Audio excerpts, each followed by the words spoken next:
The name of Katharine McPhee's latest album says it all. Christmas is the time to say I love you. Earlier, Universal recording artist and actress Katharine McPhee went on the record. Katharine, nice to see you. Hi, Greta. Nice to see you. Glad to have you back on the record. Thank you for having me. You're always so kind to have me back. Well, it's exciting times. You have a brand new CD. Well, it's not so brand new. It's been out a little bit, but it's for the holiday season. Yes. So it's sort of timely, shall we say. Exactly. Well, the holidays are almost over as we wind down to the final weeks, right? So, yeah, I've had a lot of fun promoting it. It's called Christmas is the Time to Say I Love You, so it's very appropriate. All right, I know where the name's from, but where's the name from, Christmas is the Time to Say I Love You? Where did you get that name? Billy Squier wrote a song back in the 80s for all the MTV VJs, and obviously I was a little baby back in the 80s, but my musical director, when we were working on songs, he's like, I just want to play you this one song, and I instantly loved it. I just thought it's such a kind of a holiday party sounding type vibe, and I immediately knew that that was going to be the title of my record. So, but what was it about it? I think when I watched it on YouTube, because I never heard the song, I loved that there was just this big group of people who didn't sing particularly well, but were clapping their hands, and it was almost like they were in a holiday party, and that's kind of what I wanted it to feel like, the whole record, just, especially that song. That was just like a party, and people were just having a good time and eating holiday food and having drinks and, you know, having a good time. Well, you know, it's so interesting because there are a lot of holiday songs, so I imagine trying to decide what to put on a holiday CD is not particularly easy. You have to think, you know, what gets excluded and what gets in. How did you pick the songs that are on this one?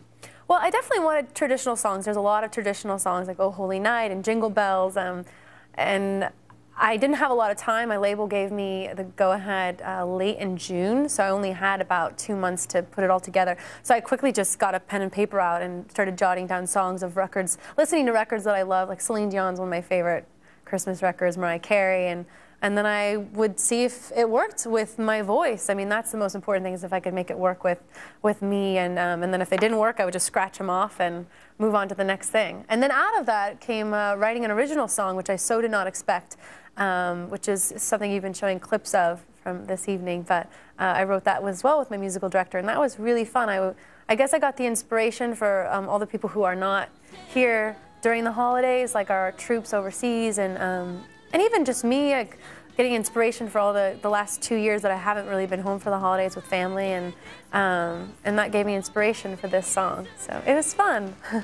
You know, it's so interesting you say that you got the word, the go-ahead in June. I think of holiday songs as so driven by the sort of the moment. You have to get you walk down the street and you have maybe snow if you're in a snowy climate or something. I mean, sort of the spirit overtakes you. I mean, there's a different feel to holiday songs. So how do you record a song? How do you record a holiday album in June and July and sort of get into the holiday spirit? Well, time constraints is always a good one because you just have the pressure that you just don't even have, you can't even think about it, you just have to get it done. But I was born and raised in LA, so I've never been used to particularly cold winters. I mean, we definitely get a winter. I know people are probably rolling their eyes who are, I'm in New York right now and it's freezing.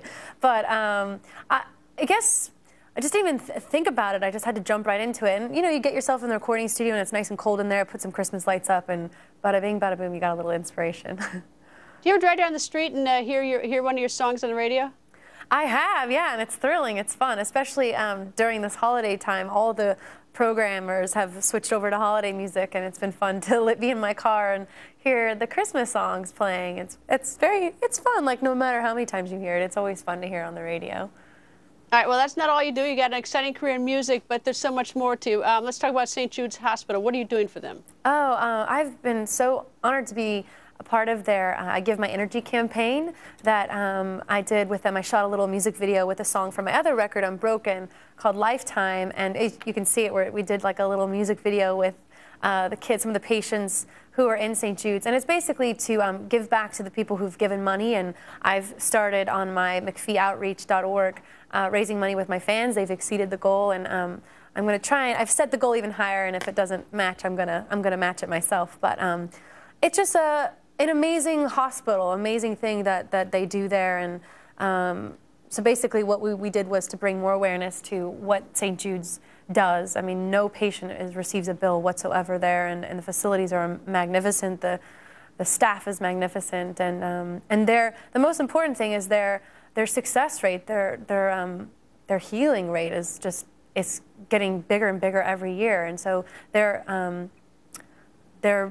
medicine, not just their traditional medicine, but all the research that they're doing that allows them to do that at St. Jude's comes from all those extra donations. So it's a very special program, and I've always loved doing stuff with children. So I'm long-winded, but no, I mean, it's extraordinary what you've done with St. Jude's, and I know that they're grateful to it. And also to attach your star power to these causes means a lot in so many ways. All right, your acting career. How's the acting career? Oh, it's going really well. I just finished a big movie. It's the biggest independent of the year, actually, and now it's untitled. It was called Shark Night 3D, but they untitled it. It'll be out. We shot in Shreveport, Louisiana. It was really fun, and it'll be out late summer, early fall. I think there is a release date, but I'm not quite sure what it is. So maybe I'll be here promoting some sort of thriller movie in the next year of 2011. What's more fun, to watch your movies, your acting, or to listen to your music? Well, I have to say I don't really watch either of them or listen to either of them. I've had to listen to the Christmas record a little bit more because I've been singing the songs on television and making sure that I know them. But I don't generally go back and listen to the records too much. I enjoy just doing them live. And every once in a while, like I did a movie called House Bunny that was just on a rerun on a TV program the other night, and I got to watch, oh, there you go. I got to watch that a little bit the other night. But once the premiere comes out, you see it once. And I mean, for me, I don't spend time watching it on DVDs on airplanes and stuff like that.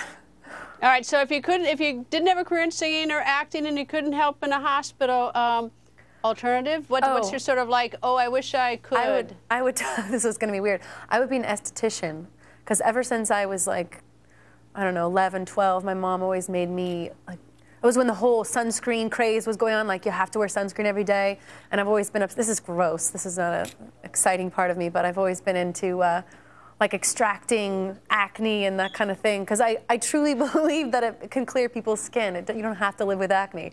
I sound like a spokesperson for some sort of acne brand, but I'm not. I would have loved to open like some sort of spa and help people's skin look better than it is. I know it's weird, it's girly stuff, but. Well, you got lots of time, so you can add that to your repertoire. Yeah, maybe I'll open a clinical spa for skin treatments. There you go. Well, we'll come back in a year. Actually, come back when you promote your movie, and we'll see where you are on your spa. And congratulations, the holiday CD. People will certainly enjoy it. Thank Catherine, you. Always nice to see you. Thank you so much for having me.